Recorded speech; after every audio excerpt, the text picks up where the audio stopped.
1 minute early. Oh, no, it just hit 2. We were 15 seconds early. That's pretty good, Don.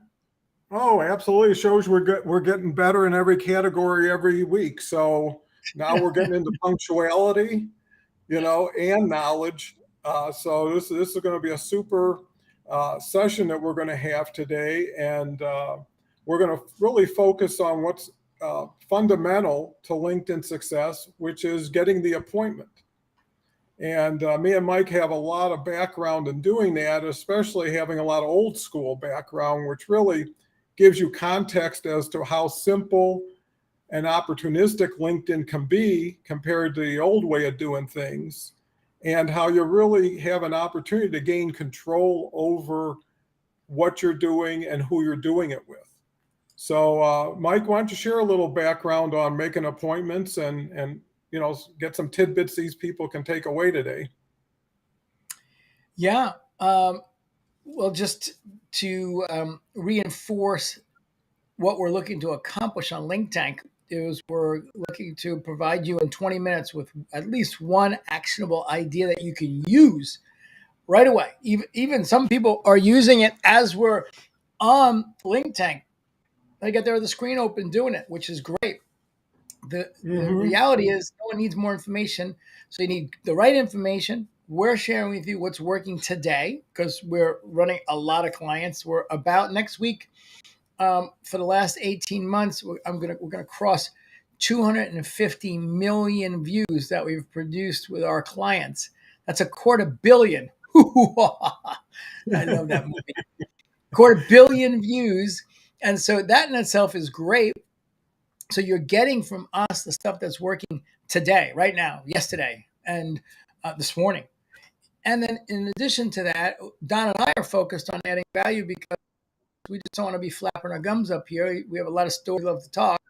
We want to give you something that you can do. And then, of course, it's your responsibility to take it and do it. So without you doing it, if we give you the greatest idea in the world, nothing's going to happen. With that being said, getting back to appointments, that's the magic. We're not really working with that many customers that are selling widgets. And I haven't really seen anyone be effective selling widgets on LinkedIn. I could be wrong, 800 some million people, but I haven't seen anyone selling, some type of low price commodity on LinkedIn. Have you seen it, Don? No, and I think that's one of the keys is low price commodity. When you're selling high end product or equipment, you're in a different ballpark because the average ticket is so high. But what you are doing is selling to people who do sell widgets, right? So, you're really looking at building a community of users for what your service can benefit, and then have that kind of cycle through what they do on an everyday basis. And the key is I think everybody has to look at a return on investment, especially time investment, when you're looking at appointments, right? Because at the end of the day, like Mike says, knowing is good, but doing is everything, right? And knowing and not doing is as good as knowing and not knowing and not doing. It's probably a little bit better than not knowing and doing, because then you're just going to embarrass yourself. But, the point of what we're trying to get through is it's a complicated puzzle that gets very simple as you apply effort to it, right? LinkedIn, if you look at it from above and you try to figure it out and you try to project, good luck. It's like counting the stars in the sky, right? But if you really look at it from your activity level, not the quality of activity level. The quality of activity level will go up with the activity level.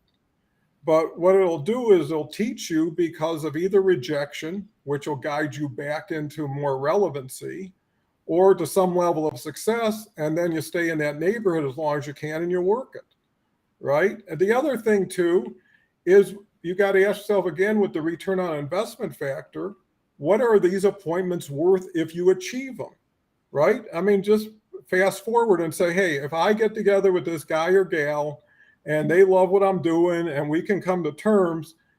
That usually you measure things in the either average value of the customer or maybe an annual value. So let's just say it's 20 grand, right? And what it lends itself to is, what are you willing to invest now, knowing that there's a 20 grand prize at the end of the journey? And if you can calculate that in time or something, even Mike was funny yesterday. Someone at LinkedIn actually noticed one of his posts, and after he was enamored by the compliment, he said, maybe I should send her a bouquet of flowers. And that's a natural response. And most people say, well, it's online. Why don't we just send them an emoji with a cute picture? No, how many times have you gotten flowers this week? And how much does flowers cost? And if you put that in perspective, it was 20 grand.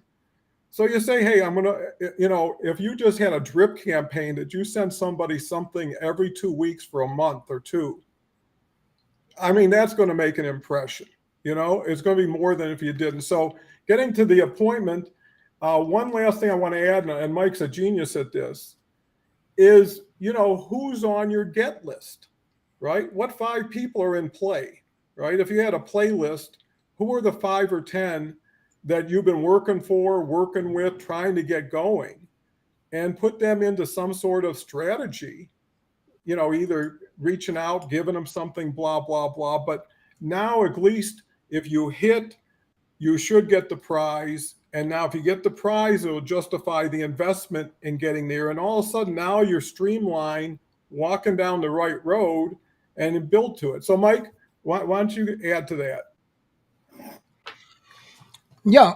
Well, let's bring it down into more actionable stuff. Lifetime value customer. That's, you said, it's the gold at the pot of the end of the rainbow. So if it's 5,000 or 10,000, then you can invest 1,000 to 5,000. Most people aren't really looking at it that way. Or you can invest 5 hours to 10 hours. Usually a combination of that. If you're selling something, which is why I don't think I really see it on LinkedIn, that's $50 or $100, then if you spend a fair amount of time trying to get appointments to sell, then I feel like you won't get that ROI, because the time, energy, and effort is more than the lifetime value of the customer. So the default on something like that, and everyone's seen it online, is that you just automate an evergreen and offer. So the most evergreen offer is Amazon. It's just that stuff there. You go there, you buy it, and that's it. You're done. Then you have a lot of companies like the nutraceuticals and the health and beauty, huge email lists, and they're blasting out, and they blast it out. And you go to Shopify or some web store, and you buy. For me, those types of funnels are better for Instagram and Facebook, TikTok, Twitter, where it's just more blasting, and it's the sheer numbers game, because you're going through thousands or tens of thousands to half of 1% conversion will get you there on a automated basis with really little or no human interaction. That's one model. That model, I don't feel like that works on LinkedIn. Conversely, the model that does work on LinkedIn, and I think this is what the opportunity is on LinkedIn, is to collapse the time, the normal sales cycle. That's where I think it gets exciting. So if you're selling, say, a $100,000 software solution, or a corporate, some kind of training program that's 50 or 100 grand, or whatever it might be, and normally, without your LinkedIn magic, it's a 3 or 6 month sales cycle, because it's corporate. So you're waiting to meet these people, and then they have to have a budget, and then you're in. Now, the good news is, once you're in, if you do a good job, you're probably in. So you have cross sells and upsells. The opportunity from an appointment standpoint on LinkedIn, which we're going to get to in a second, is to get the appointment. Well, the equal opportunity I think LinkedIn is to collapse the sales cycle from what normally, if it was say 6 months, I feel like you can, at least chop off 2 months. So the question there, and I'll ask you, Don, this question: when you're caught in a scenario where there's a long sales cycle, what are the things that you have to establish from your as a salesperson's perspective before you usually get the sale? So I pose that question to you. Great question. One thing I just want to go back a little bit to what you said, and which might help people appreciate what you're saying and what we're talking about today, is really LinkedIn is a B2B platform, not a B2C, right? If I Yeah. had $50 widgets to sell, what I would do is reach out to purchasing agents at Walmart or Amazon and sell them 10,000, only dealing with two contacts, right? I wouldn't be selling the guys who go into Walmart. So that's one distinction. The other element that's so important to this discussion is really, appointments are always part of the relationship. To Mike's question now is on a long-term, let's say, sales journey with someone, right? How do you continue to bring more awareness, more value so that you are moving in that time towards a conclusion? Right? And that's really based on what's going on with them, what's going on with you. And one good thing, a benefit to a long journey is you get a lot more information about what you're dealing with before you have to close. Right? So over time, people tell you things and they're really clues to what they're thinking and what they're willing to do if you can do them. So, if you're a long game player, what you have to do to justify the long game is continue to bring people into the cycle, right? If it's a 2-year cycle, you got to have people at the 23rd month as people are entering the first month. So you're not waiting 2 years from the time you meet to the time something happens, right? And Mm-hmm. then you challenge yourself. And really in every sales call is what's it going to take, right? I mean, that's the end. That's the question after you're done talking and everybody gets the stuff on the table is, okay, where are we? What's it going to take to make this happen? And maybe it's something that you can do right now. And maybe it's hey, great insight. Let me get back to you, see if I can work it out. And eventually it becomes an accommodation or a compromise. But more importantly, you're demonstrating how you do business, right? And how you do business with the people you're trying to do business with is a reflection of how you're going to do business with their product or with them, right? Yeah. And most of the time, it's one big thing about appointments, which we can get into another episode, is qualifying, right? So the people you're putting in the cycle, are the right people and can make the thing happen if you can rise to their expectation. So that's how I look at long term. And sometimes short term turns into long term, and long term turns into short term. I mean, things can move differently at different times based on what you got to offer. Yeah. And I think visually, this is a Miro board, which is a really cool technology. But anyway, I just pulled this up. It's a template. But this template I like because it shows you, the path.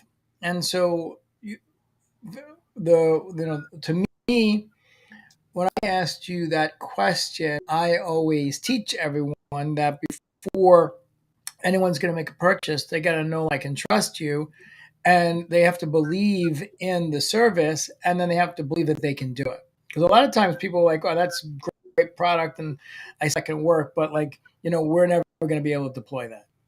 So if they don't believe that they can do it, then that's the nail in the coffin right there. So when you look at the touch points, what you're building all of that. So you're making action. You're just Don sharing some wisdom, some knowledge. These touch points, as Don also said, are super important because the consistency in which you follow up and how you follow up, and are you doing what you said you're going to do, is part of the factor if they're going to work with you or not. If you said, the great call with, our flow chart in a couple days, and a couple days you don't do it, well, then if you're going to be selling $1 million solution there's quite a bit of steps to deploy it. Are you building confidence or are you destroying confidence?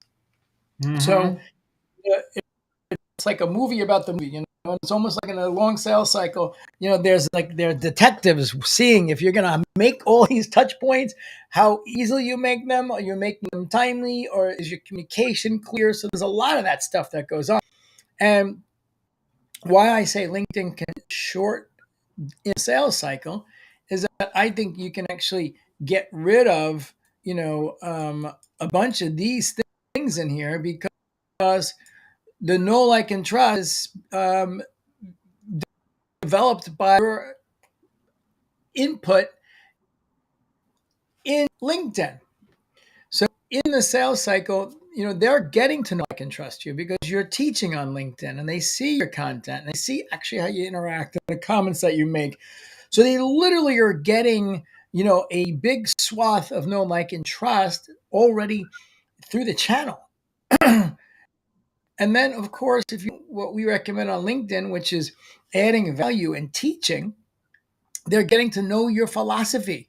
And it's also good if you've got a product or a service to share, wins from clients and, kind of the nuances of what you're doing. So you really have like a separate channel along with this linear sales channel that's working for you. And that's really, I believe, the magic that most people don't realize. It's like everyone's like, okay, LinkedIn, what am I going to get? Right? And Gary Vaynerchuk, it says, I love it. It's not what you get, it's what you give. But what you give, the more you get. So that's one thing, is understanding sort of your sales cycle. In terms of another thing that I think is super important is that you should be working with software that's going to allow you to put your people into sales stages. Because if you look sales stages and you just go into, let me just look at images and we'll just pick something here. Yeah, any of these things. I mean, there's such great content out now, but you really should be understanding, maybe that's hopefully big enough, where people are in the sales cycle. Right? Are they Mm-hmm. top of funnel, middle of funnel, bottom of funnel? And, basically, you've got to keep them where they are. So that's the great about LinkedIn, is that you're a broadcast station. You're broadcasting everything. When people contact you, it's very easy to understand. They never heard it before. Like I had a call this morning, right? And I have a lot of calls, and there was someone that was trying to sell me on booking appointments on LinkedIn. And literally the first like 2 minutes, they're trying to figure out like, well, where am I in the process, and how did I find them? And I basically said, okay, what's your CEO? Oh, we're not connected on LinkedIn. Everything I did is on LinkedIn. Maybe I found you through the internet. I have no idea. So for that salesperson starting out at, basically zero, and, unfortunate for that salesperson because really didn't even know what they did. They booked appointments. But had I been watching the woman that's who the company that's been 6 years or 8 years, and watching her LinkedIn and knew her and really watched what she did, what she talked about, that call would have been radically different. Now it Mm-hmm. turns out this is something funny because they just do outbound on that. When I did go and look her up on LinkedIn and I had the woman on her for a second, let me check this out. I went to her LinkedIn and it was shit because she's great at outbound. The last post was like in 45 days or something. Like I would never do business with this organization. I went in to see some of their other sales people in the organization, no posts. So all they're using is LinkedIn as a tomahawk. It's basically Mm-hmm. cold calling on LinkedIn. So it's effective for them because they're selling their services, but they're missing a magic part of what this is all about, which is what we teach. So Well, I hope that gives you. some good things to think about. And um, Don, you segue in, which I have, and then I just want to end up with one last thing about how to book appointments, because I had a conversation today with a client that I think is very relevant to what we're talking about now as well. Well, no, I think you really laid it out perfectly for everybody who's listening. And if a lot of this is brand new to everybody and it doesn't sink in like as fast as we say it, this is recorded, right? You can go back and play parts of it and get familiar with it. I think also because my background has been totally sales and typically in my own company. And my purchase orders were never less than 100 grand if they had my signature on them. And some went up to millions. Here's what I learned. It's not so much what you're buying, it's not what you're selling, it's what they're buying, right? And what you're selling may not be what they're buying, right? It's not the product or service, right? Some of it is you. The other part is everybody's in this for themselves. Everybody on LinkedIn, if you don't do something for them, they're not going to recognize you and they probably won't do something for you. Now, that's asked backwards, but that's the way it works. They should be out there giving and producing value and they'll be more attractive to it. What I always found is I always became an advocate for the person I was dealing with, right? And even if they were the CEO, I would always ask them, what about this means so much to you personally? Right? Because as CEO, first of all, you're better off talking to CEOs because they've been in your chair. Second thing, most of the time they want a better life. Most of them are making money. Most of them are doing sales. Their business is well, let's hope. But they want to know that you're not going to come in and disrupt a business. I had a partner that his only wish is I never embarrass him. I had to make a vow I would never put us in the newspaper. I mean, he kept such a low profile. He didn't want any exposure. And that was what made me a trusted advisor. So really, when you get down and say, okay, I know what you want to buy, I can handle it, but what about you? And here's the thing. If you make them bigger, better in front of whoever they are that they need to impress, you become more valuable than what you're selling, right? If you can get somebody a win, if you can come in and change things for the better, all of a sudden they got a foothold that they can take advantage of. And now they build a dependency that won't be price sensitive, right? If you sold a commodity to a commodity dealer, next time it's who's got the cheaper price. If you're there looking out for them, taking care of them, coming up with stuff that nobody else gets this fast, right? Because you always got stuff in your little toolbox. You can say, hey, if you do this, I'll tell you what I'm going to throw in. And you know what I always did that made me a success in front of even retail eyes? Every time I made a deal was after the sale. You know, if I closed a guy on an air compressor, got his money, at the end I would say, here's $10 worth of hose, right, to go with it. Be my guest. And he knew I didn't have to do it. And he also knew he couldn't use that to say, let's make a deal every time I come in. But because you're a great guy and you're going to take some of my cards, pass it out to other guys in the garage, hey, I want to do something special for you coming out here. And all of a sudden, when you start learning people's names, when you start learning their kids' names, right, and you share that, that's important. You know, I passed somebody who I just met last week and they said, hey, Don, as they passed me. I forgot their name. But for the whole day, I'm saying, well, wasn't that cool? They remembered who I was and they greeted me. It's those Yeah. little things done right. So, Mike, why don't you Yeah. get into the appointments? Well, two things. I love this show because you always spark some inspiration. So my wife is starting a wholesale cold press organic juice business with someone that's been doing it for a long time, but they're kind of building another division. And we're in North Miami. There's very expensive restaurants, hotels, and bars where they're making these fancy drinks that are 18 to 30 bucks. Wow. And the components, a lot of the time is juice. And so they've gone in and won a few pieces of business relatively easy. She brought up such a good conversation that when they went in, they are giving them a better product. A lot of times they're using stuff that's not cold pressed and actually fresh. even though it might have been manufactured within the week. And they're less expensive than the wholesaler out there that probably aren't forced to be competitive on pricing. So she said to me, it's what what happens if we end up winning, excuse me, a dozen or 2 dozen of these restaurants, and all of a sudden the big wholesaler is like, wait a second, my order is for, this is going down. And you speak to someone who's had a relationship for a couple of years, and they said, well, they came in, you're charging, $4 for a gallon of orange juice, and they're charging $3.50. So the only thing that they're going to do is, well, I'll give it to you for $3, because it's just price. So then I challenged her. I said, well, how do you add value? Mm-hmm.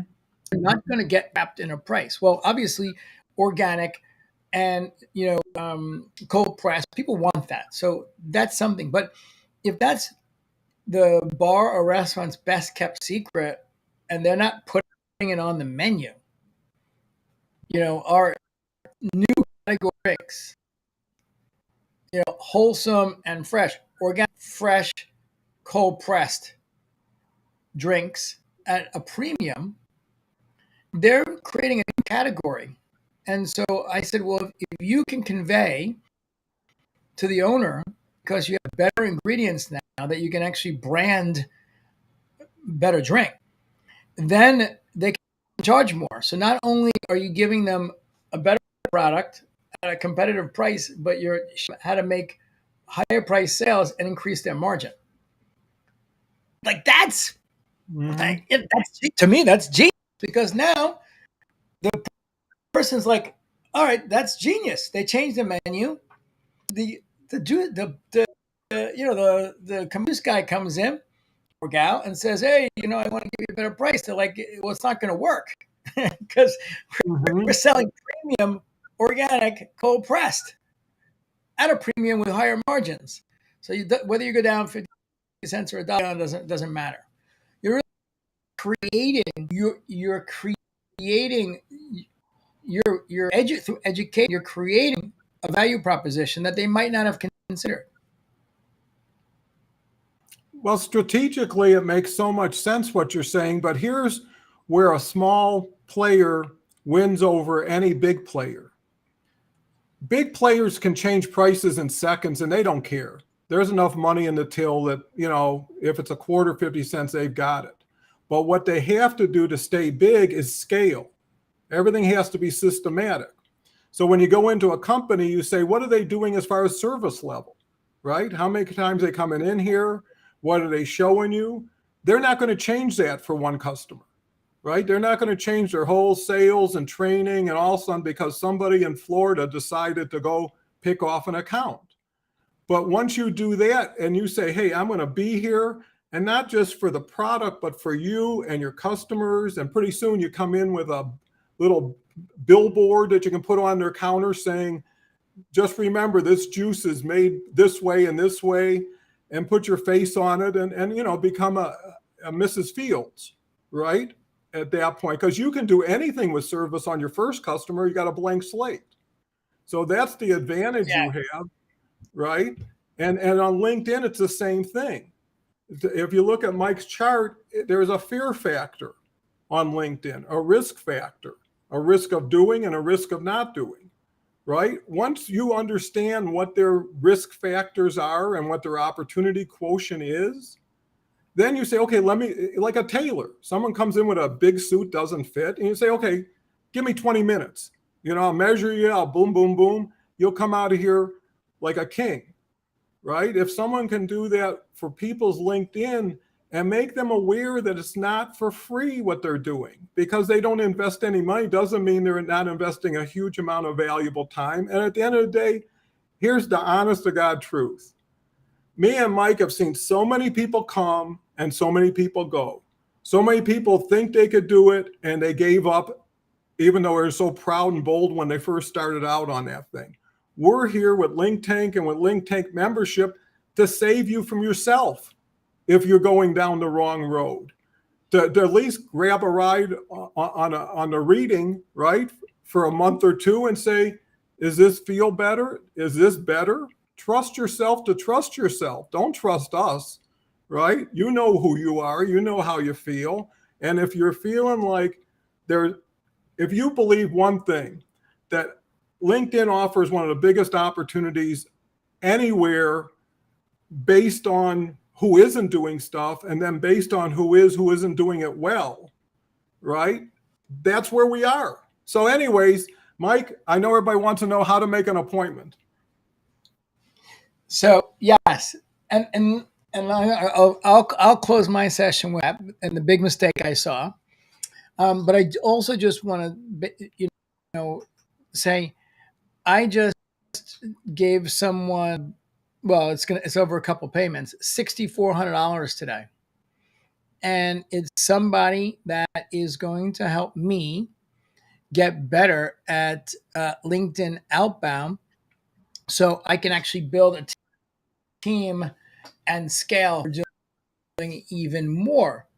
So it goes back to the same thing that Don and I have been saying since we started working together over a year ago. Can I figure it out?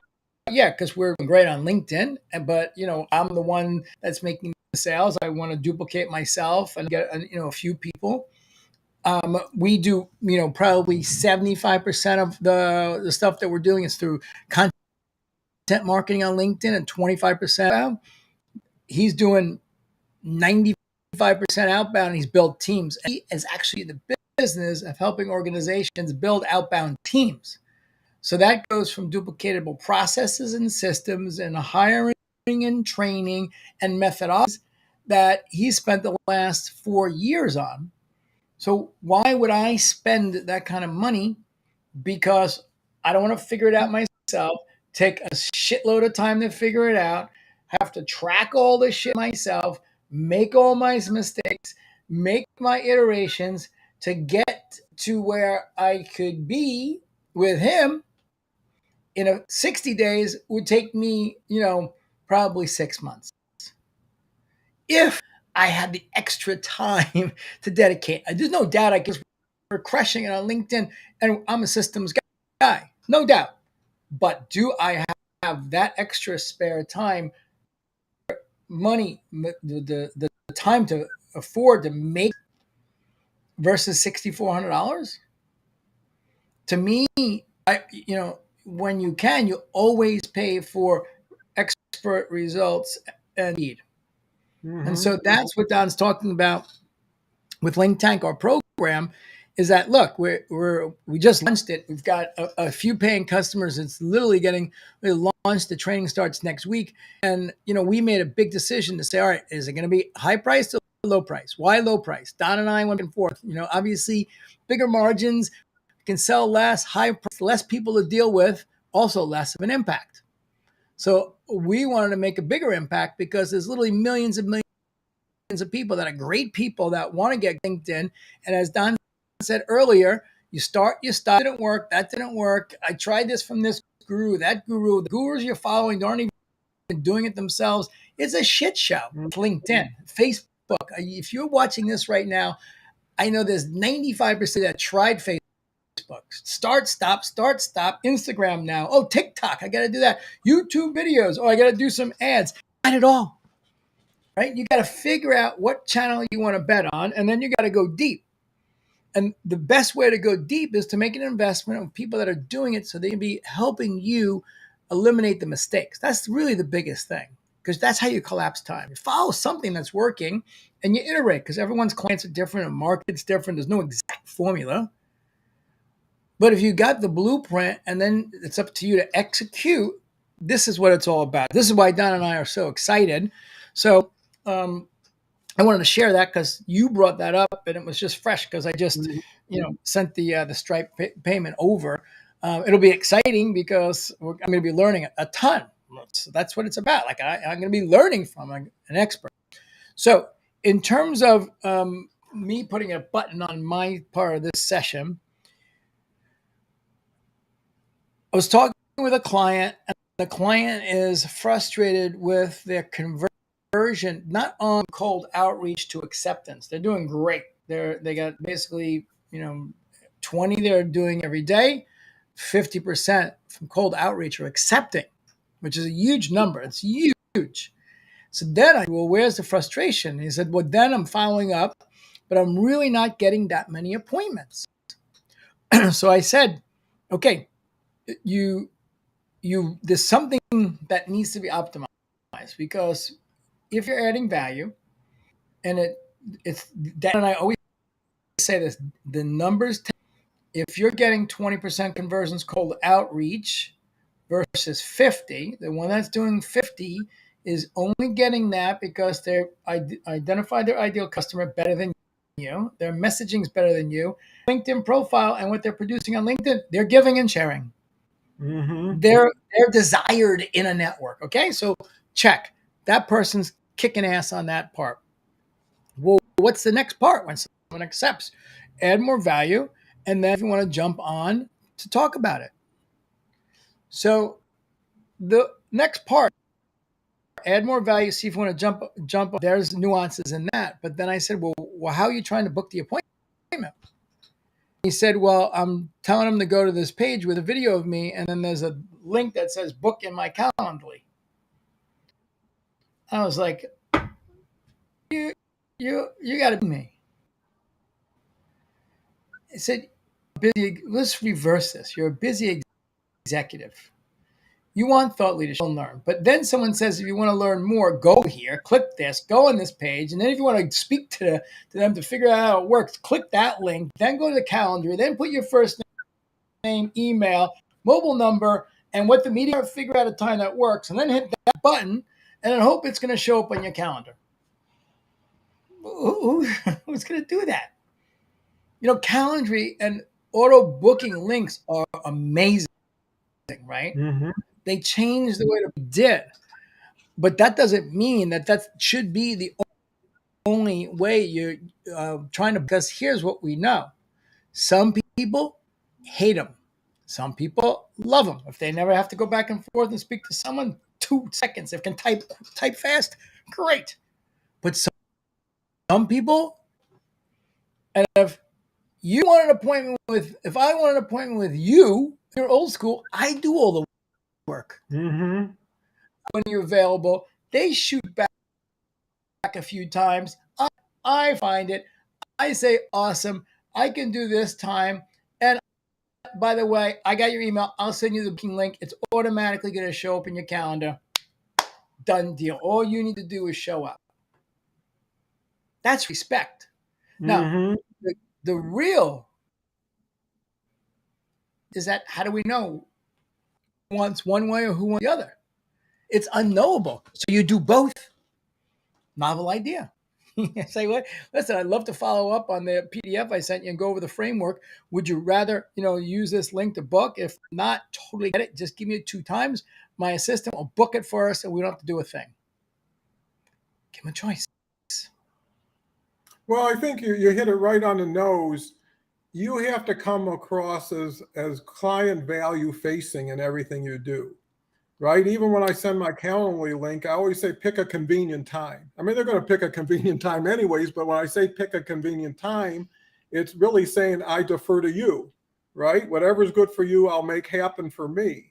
The other aspect that's so important is there's been experiments saying you're the factor of the 5 people you spend the time with the most, right? Ask yourself which 5 people you're spending the most time with on LinkedIn, right? And that's who you are. And what LinkTank does, and LinkTank membership says, is you've got 2 right here in play with me and Mike. We just brought on 2 superstars. That makes 4. Person coming in gets an automatic 5 by including themselves.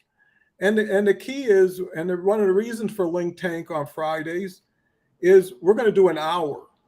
You can see we try to squeeze this into 20 minutes and we never make it. Luckily, we got there on time today. But the point is, with an hour of dedicated and personalized, I mean, we come to the show knowing there's going to be 1,000 people, so we got to come up with a subject and takeaways that everybody could get some benefit from. If you're one of the first 10, 20, 30, it's going to be focused on the 10, 20, 30 and what they want to hear, what they want to learn, because the only way this is going to grow is it grows beyond me and Mike, right? If me and Mike are the one building it all the time, it's not going to grow that well. But if 30 people get 30 people, right? And all of a sudden, easily, and here's the beauty, LinkedIn gives you so many opportunities to share your story, right? So if you start building something, start doing LinkedIn Lives, start doing newsletters, start doing posts, start commenting, really ratchet up. I mean, everybody, I'll have to say this. When I used to work, I worked. I went into work, I worked. People go to LinkedIn to work, and I spent an hour and a half looking at posts, spent another 30 minutes commenting, 20 minutes connecting, and then I put an hour into doing something. Well, if you give everything credit, you put 3 hours a day in. Who's working full time? Who's got a sense of urgency? And here's the thing, post 5 times in a month, post 5 times in a day. LinkedIn gives you the results no matter what your timetable is, right? And everything I've learned in my life was always about who I was with, not what I was with. Because who I was with created what we ended up with. I've been in great deals with mediocre people, always turned out mediocre. It always settles to that level. And the point is who wants to take the hill? One thing you know about me and Mike, not only are we knowledgeable, we're excitable, right? We're not just sitting here and saying, hey, we'll be here Friday and we'll do an hour and then we'll go home. No, we want winners. Winners make us bigger winners. There is a person who said, if you want to be real successful, spend your time making everybody else successful. And that'll make you successful, right? So to that point, I urge you, on the bottom of the screen is the link to LinkTank membership. You don't have to join. You just could look. You could just share. And, maybe, when you look back on July 1st, 2022, because Mike always talks about the time he was in front of Gary Vee and the light bulb went on. Maybe today is your day. Maybe 6 months or a year from now, you could say, I was just screwing around on LinkedIn one day, caught these 2 guys. Caught these 2 old timers. Yeah, piqued my interest. If these guys could do it, anybody could do it. And all of a sudden I'm in. The other thing is we're going to use this program to promote not only ideas, but people. Right? If you come in a group and you've got something to say and something to offer, we're going to bring you on. But another thing, not to throw too much out, is you could have a show just like this, right? There's nothing stopping you. Don't wait for us. And we'd love to follow winners, right? Ratchet up together. So anyways, can't say enough about what we're doing. Can't be more excited about what's to be. And just want you people out there to give yourself a break. You owe it to yourself. Join something that could give you significant return and also change the dynamics of your LinkedIn. Some people are used to being unsuccessful and somehow they make it through, right? Give yourself a choice, make a winner out of yourself. LinkedIn wants you to. They're doing everything they can to get people on the field, and we're trying to help them. So anyways, with that, again, started right. And we got more information than we had anticipated. So if nothing else, it shows our ability to overserve every chance we get. So Mike, it's been great. Two in this week and can't wait for Tuesday. And then next week is the big launch of LinkTank Earning and Learning. Yes, and happy birthday, America. July 4th. Everyone, at least get out there because there's a lot of vegetarians and eat an apple pie. My favorite. Well, make this 4th of July your Independence Day. Do something that'll free you up next year, and hopefully it's with us. I love that, Don. Yeah, for sure. We figured it out. Yeah. All right, everyone have a great weekend, a great holiday. Thank you so much. If you love LinkTank, share it with your friends and family and business associates. Send Don and I some messages with some questions. If you want to be on the show. Actually, I dropped the ball. Someone said, anyway, stay with us. Text message us. Tell us you want to be on the show. And then let's get you on. Have an amazing weekend. Sounds great, Mike. Thanks so much for all you do.